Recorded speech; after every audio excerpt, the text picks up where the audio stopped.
जी नमस्कार, मैं जी के वर्मा नवजागरण जी के जीएस चैनल में आप सबों को स्वागत है। आज मैं ये वीडियो जो बना रहा हूँ ये स्पेशल उन विद्यार्थियों के लिए बनाया हूँ जो काफ़ी डिप्रेशन का शिकार कभी कभी हो जाते हैं। तैयारी करने वक्त उन्हें ये लगता है कि हम पूरी रूप से सक्षम नहीं है तैयारी में, और एग्ज़ाम में बैठते हैं और एग्ज़ाम में फ्लो कर जाते हैं, फेलियर कर जाते हैं और काफ़ी वो परेशान रहते हैं। तो कुछ बातों को आज ध्यान रखना होगा। आज मैं कुछ बात को स्पष्ट आपके पास रखूंगा जो आपको जीवन को बदलने वाला है। एग्जाम सभी लोग देते हैं, लेकिन एग्जाम के मात्र जब भी एग्जाम हो, एग्जाम के 2 से 3 माह, ये 2 से 3 माह आपको 5 बातों को विशेष रूप से ध्यान देना होगा। सिर्फ 5 बात। मैं अपने अनुभव के अनुसार आपको बता रहा हूं कि मैं तकरीबन 12 से 13 वर्ष मैं टीचिंग लाइन में दिया हूं, और इन 12 से 13 वर्षों में मैंने बहुत कुछ अनुभव किया। कई को सफलता होते देखा, कई को फेलियर होते देखा। सफलता होने में क्या राज है और फेलियर होने में क्या कमियां हैं, किस कमियों को लेकर वो चले जिस कारण वो फेल हो गए, और जो सफल हुए वो किन रास्ते से और किस मोमेंट से वो बढ़कर आगे पहुंचे। तो आज मैं आप लोगों के साथ कुछ बात शेयर करेंगे, और ये 5 बात आपको हम शेयर कर रहे हैं। ये 5 बात आपको ध्यान देना होगा। एग्जाम से पहले 5 बातों को अगर आप ध्यान देते हैं तो मेरा मानना है कि आपका किसी प्रकार का एग्जाम हो वो आपको सफलता हासिल करेगी, चाहे किसी प्रकार का एग्जाम। जो बच्चे एकेडमिक तैयारी कर रहे हैं, 11, 12 या बीए, पीजी, या अगर किसी भी कंपटीशन के क्षेत्र में तैयारी कर रहे हैं, या कोई भी एग्जाम हो, उन एग्जाम के पहले अगर आप इन बातों को ध्यान रखते हैं तो आपकी सफल हमारे अनुभव के अनुसार 100% बन जाती है। पहली बात आप गौर से सुनिएगा, ध्यान सुनिएगा। पहली बात, बच्चे पढ़ते हैं, याद नहीं होती है। 6-6 घंटे पढ़ते हैं, 8-8 घंटे लगातार पढ़ते हैं। जब एग्जाम के दौर आता है तो 8-8 घंटे पढ़ने के बावजूद भी उसे समझ में नहीं आता क्या पढ़ें, और जो पढ़ें वो मेरे पास है या नहीं है। तो ये डिप्रेशन और सभी विद्यार्थियों के लिए एक परेशानी का कारण बनता है। इससे बचने के लिए 3 महीने कुछ बात को ध्यान रखेगा। पहला बात ये ध्यान रखना होगा कि जब भी स्टडी करें, जब भी मेहनत करें, जब भी पढ़ाई करें, तो सुबह का समय, सुबह काफी महत्वपूर्ण समय होती है। पौराणिक ग्रंथों में भी आपको बताया गया है कि सुबह ब्रह्म मुहूर्त कहलाता है, और सुबह का वक्त 2 घंटे 2.5 घंटे का भी वक्त दिन भर के 8 से 9 घंटे के वक्त से भी ज्यादा कीमती होती है। लेकिन सुबह का वक्त हम लोग सोने में लगा देते हैं। कहा प्राचीन काल में भी ऋषि मुनि जो भी होते थे वो ब्रह्म मुहूर्त में ही जाया करते थे, और अपने क्रियाक्रम करने के बाद ईश्वर की आराधना वो ब्रह्म मुहूर्त में ही करते थे। ब्रह्म मुहूर्त जो होती है सबसे उत्तम मुहूर्त माना जाता है, और ये समय जो होती है सुबह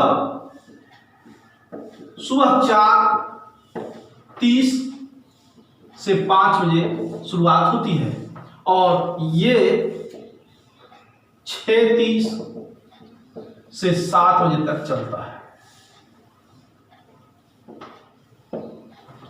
अगर इस टाइम आप 2 से 2.5 घंटे भी अगर पढ़ लेते हैं तो दिन भर की ये 8 से 9 घंटे की पढ़ाई काफी अच्छी होती है। और जो आप पढ़ें वो आपके माइंड में संतुलन करके परिपूर्ण रूप से रहेगा। एग्जाम्पल तौर पर आप देख ले, आप कंप्यूटर चलाते हैं, मोबाइल चलाते हैं, लैपटॉप चलाते हैं। जब आप चलाते हैं, शुरुआत में जब खोलते हैं तो काफ़ी अच्छा कार्य करता है, लेकिन वही अगर घंटे 2 घंटे लगातार आप चलाएं, देखिए मोबाइल भी हैंग करना शुरू होगा, उसकी गति स्लो हो जाएगी, लैपटॉप की गति स्लो हो जाएगी, डेस्कटॉप की गति स्लो हो जाएगी। अगर लगातार उसमें 5 घंटे आप काम करते रहें, मोबाइल पर लगातार आप 5 घंटे काम करना शुरू कर दें, तो आप देखिएगा उसकी बाद की गति जो है पहले की अपेक्षा बाद की गति जो फर्स्ट आवर में जो आपने चलाना शुरू किया था उसके अपेक्षा 3 घंटे बाद 4 घंटे बाद की उसकी गति कितना फर्क हो जाती है आप देख सकते हैं। हम जब सुबह उठते हैं तो कई कार्य करते हैं, कई बातों सुनते हैं, कई सोशल मीडिया से जुड़े रहते हैं, कई फेसबुक व्हाट्सएप से जुड़े होते हैं, कई दोस्तों से जुड़े होते हैं, कई इधर का बातें उधर का बातें हम लोग सुनते हैं, जिस कारण क्या होती है हमारे माइंड में बहुत सारी चीज़ें कचरे भर आते हैं। उसके बाद अगर हम पढ़ते हैं, दोपहर का समय हो, शाम का समय हो या रात का समय हो, तो उतनी महत्वपूर्ण, उतनी सक्सेसफुल नहीं होगी जितनी कि आप सुबह 4, साढ़े 4, 5 बजे के दरमियान आप पढ़ना प्रारंभ करें। इस दरमियान में 2 से 3 घंटे आप मेहनत करें, आपकी सफलता 10% जो है सक्सेस होगी।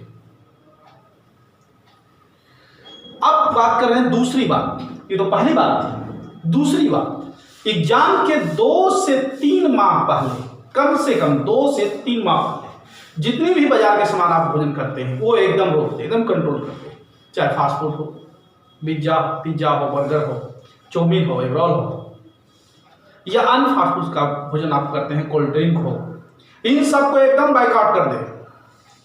नथिंग, कुछ भी नहीं। आप शुद्ध भोजन, घर का भोजन करें जो हो। भोजन से, मैंने एक बार और बताया था, भोजन से हमारे शरीर का भी परिवर्तन होता है, हमारे विचार का भी परिवर्तन होता है। भोजन एक बहुत बड़ी अहम है, किसी भी इंसान की सफलता के लिए भोजन भी एक बहुत बड़ी अहम माना जाता है।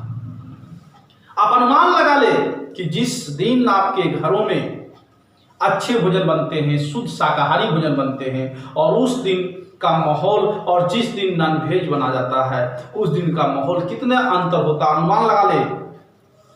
जिस दिन आप शुद्ध शाकाहारी या घर का भोजन आप करते हैं सुबह शाम, उस दिन आपके मन, व्यवहार, विचार, और जिस दिन आप बाजार का सामान छोटे छोटे करके उभर के आते हैं, उसके देखिए शरीर का थकान, शरीर में कई प्रकार की जो है एक नई तरह से बीमारियां लगता है, महसूस होने लगता है, माइंड, दिमाग उतनी चल नहीं पाती है। तो ये दूसरा कारण होती है जो कि हमको बहुत महत्वपूर्ण है। ये 2 कारण ध्यान देना होगा।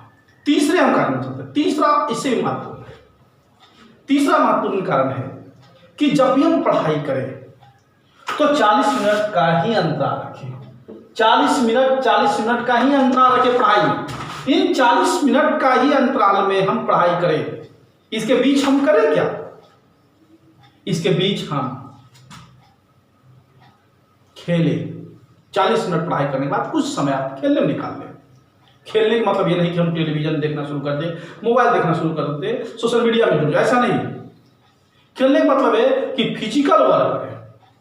आप फुटबॉल खेलें, क्रिकेट खेलें, रैकेट खेलें, बैडमिंटन खेलें, हॉकी खेलें, कुछ भी खेलें। इससे क्या होगा? आपकी खेलने के दरमियान आपकी कोशिका, शरीर की एनर्जी और एक अलग महसूस शरीर में महसूस होती है फिजिकल से, जो कि हमारे अन्य कोशिका जो थकान हो गई थी पढ़ने के दरमियान, वो पुनः फिर उतना एनर्जी के साथ फिर बैठ जाएगी लेकर।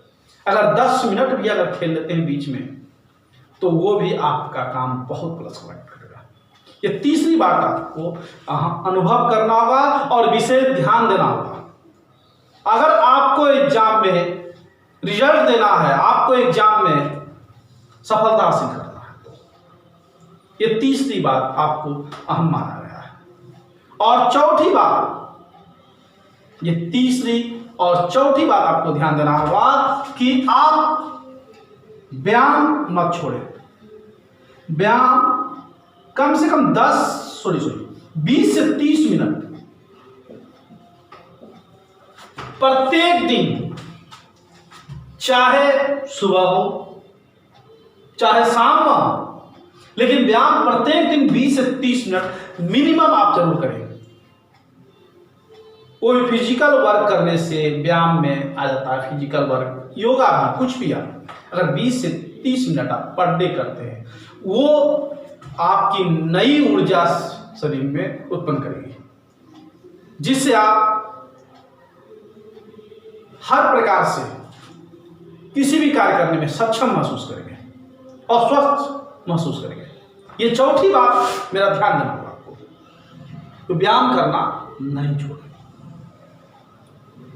और पांचवा और आखिरी बात आपको ध्यान देना होगा कि जब भी एग्जाम में जाएं, जब भी एग्जाम में बैठे, तो ये महसूस ना करें कि मैं एग्जाम जा रहा हूं और एक बहुत बड़ा काम करने जा रहा हूं। ये जीवन का एक बहुत बड़ा महत्वपूर्ण समय है, अंग है, और इसको हमको पूरा करना ही जरूरी है। ये सोचकर एग्जाम देने जाए। ये हमारे जीवन का उतार चढ़ाव का एक पल है, और इस तरह सोचकर आप निर्विघ्न और खुशी होकर एक महसूस आनंद लेकर के एग्जाम दें। आपकी एग्जाम पक्का मैं कहता हूं, गारंटी कहता हूं कि एकदम सफल होगी। और किसी कारण अगर नहीं भी होती है तो इतना भी मत बना लेना कि हमारे जीवन का यही महत्वपूर्ण हिस्सा है, इसके बाद फिर मौका नहीं है। ये आपको तोड़ने काम करता है, और अगर ये एक बार अगर टूट जाते हैं, एक बार फेल्यूर अपने दिमाग में बैठा लेते हैं कि मैं इस बार सक्सेस नहीं हुआ तो अगले कभी भी सक्सेस नहीं हुआ, तो ये आपकी भ्रम होती है, और उसके बाद आप डिप्रेशन में चले जाते हैं। आप किसी चीज में मन नहीं लगता है, पढ़ाई में भी मन नहीं लगेगा, किसी प्रकार एग्जाम में आप उतनी रुचि पैदा नहीं कर पाइएगा, शरीर में उतनी एनर्जी नहीं मिल पाएगी। तो इन सभी बातों को आपको ध्यान देना बहुत जरूरी है। और एग्जाम के 2 महीने 3 महीने आप टेलीविजन को एकदम छोड़ना होगा, एकदम। फेसबुक, व्हाट्सएप, जो सोशल मीडिया का जरूरत नहीं है, जो हमारे दिमाग में कचरा देने वाला है, एग्जाम के पहले कम से कम 2 माह उसको छोड़ दें, त्याग दें। इन सब चीजों को अगर लेकर चलते हैं तो कोई भी किसी भी प्रकार एग्जाम हो जिसकी हम तैयारी करते हैं, वो हमारी सफलता हाथ लगेगी। और मैं आपसे हर बार यही कहूंगा कि जिन बच्चे को याद नहीं होता है, जिन बच्चे पढ़ते हैं भूल जाते हैं, जिनको समझ में नहीं आता, मैं उनसे ये गाइडलाइंस जरूर अपनाने कहूंगा। और साथ ही सुबह का तो दौर पढ़ाई हर बच्चे को जरूरी है। सुबह आप एक बार पढ़ कर देखें, अनुभव करें, सिर्फ 1 माह प्रयोग तो में लावे, देखिए आपके दिमाग में कितनी डेवलप होती है। ठीक है, धन्यवाद।